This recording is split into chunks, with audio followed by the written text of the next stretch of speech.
Hey, it's New Music Friday, and that means we got to talk about some records that came out today and that you might think about listening to.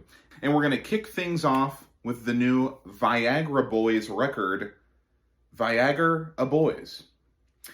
If you're unfamiliar with the Swedish band Viagra Boys, they've been going at it hot and heavy for several years now. This is at least their fourth full-length album.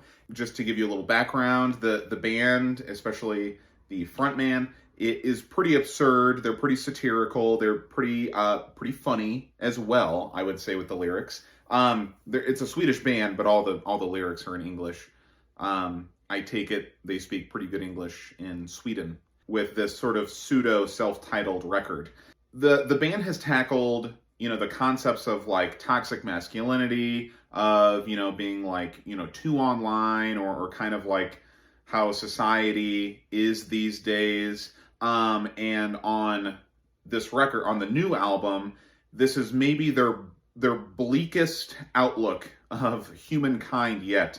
You start off the record, the very first track is called Man Made of Meat, and it is essentially a track all about how you focus on going to work, coming home, you sit down, watch the TV, you go to sleep, and then you repeat. It's this sort of, the song is really about like the mundanity of that cycle, repeating itself, never breaking out of that. And at the end of the day, we are all just men made of meat. Well, men and women, I should say.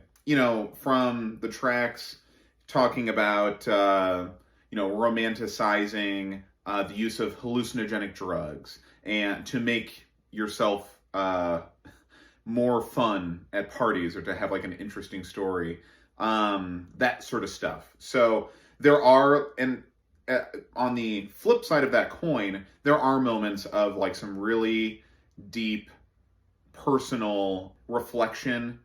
Trigger warning, there is a track about how easy it is to off yourself, so that's here as well.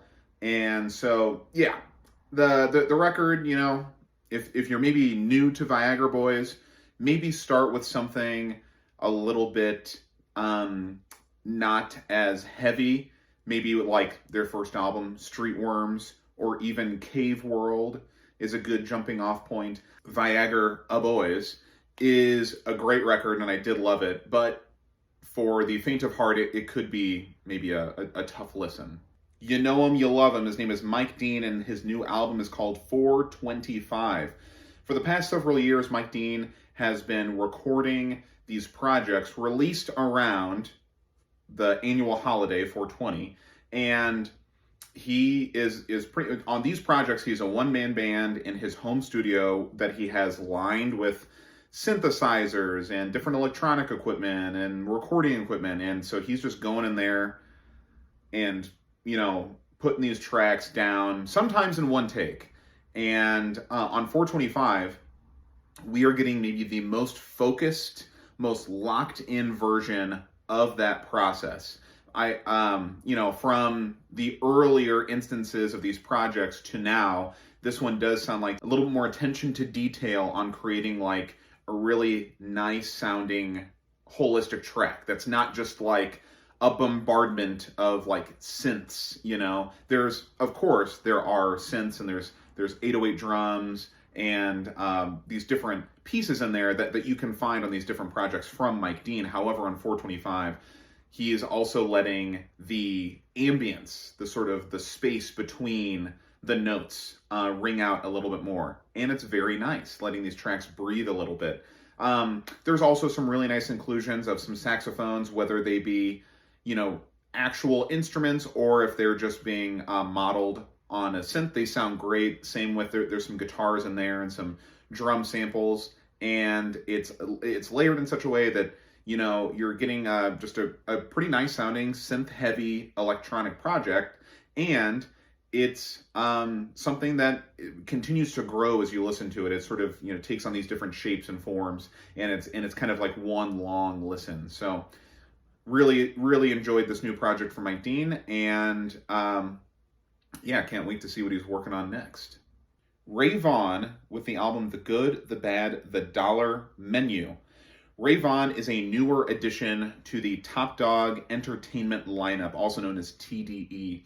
That name may sound familiar to you because that's where Kendrick, J-Rock, Absol, Schoolboy Q, SZA, even Isaiah Rashad, they all come from TDE. And so Ray Vaughn is a newer addition to the lineup. He came on sometime in like 2021, I think, and he released an EP that was pretty good. And now this is his first full-length project with Top Dog Entertainment, and I gotta say, he is starting off with a bang. It's really, really good from top to bottom. This project is very, it cuts right to the heart of, how hard it is to make it in society, or to take care of your family, or deal with the generational trauma of all the messed up stuff we have going on, not just right now, but it's been going on for generations in this country. And so all of that is ever present on this record from top to bottom. And it's a really nice, holistic project. I would say at certain moments, it gave me sort of flashbacks to Good Kid, Mad City. Yeah, and the other thing I have to mention is that the production on this album is razor sharp. I mean, I'm listening to this and I'm like, oh my, I'm blown away by just how good the production sounds. And now I'm kind of thinking like, man, what if some of those old Top Dog Entertainment projects, got like a revamp with like whoever they're using for production now? Or, what would it sound like if those projects came out today with how, this record to me sounds like an album that they spent a lot of money on the production, and it works. For the whole record, super good, great listen. Thank you, Ray Vaughn. Goose, in the album Everything Must Go. If you're a jam band fan, if you like Fish, or if you like the Grateful Dead, you probably know about Goose. And they're here with a studio album. This is not a live album. This is, studio project. And some of these tracks they have been workshopping for a while now, like Thatch and I think Redbird, they've played on different live performances. And on the record, they sound really fleshed out. They sound really nice.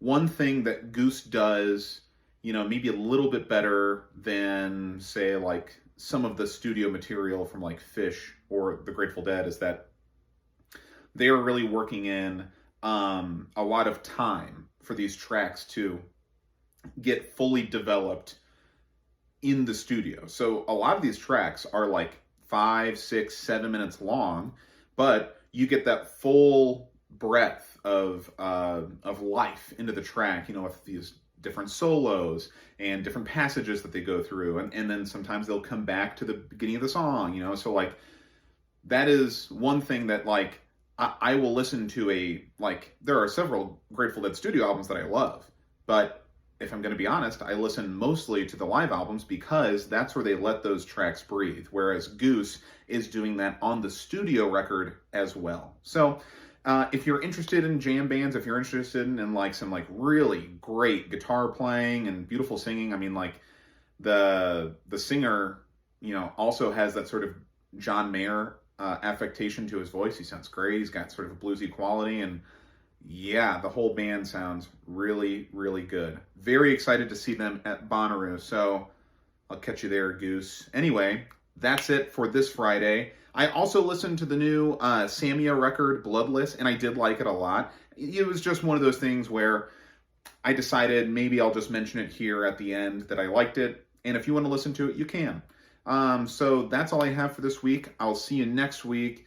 Was there any records that I forgot to talk about? Let me know. Is there anything that you're listening to that you like? Also let me know. And if you wouldn't mind, just let your friends know that I do this every week, or try to anyway. So I'll see you later. Have a good one and take care. Bye-bye.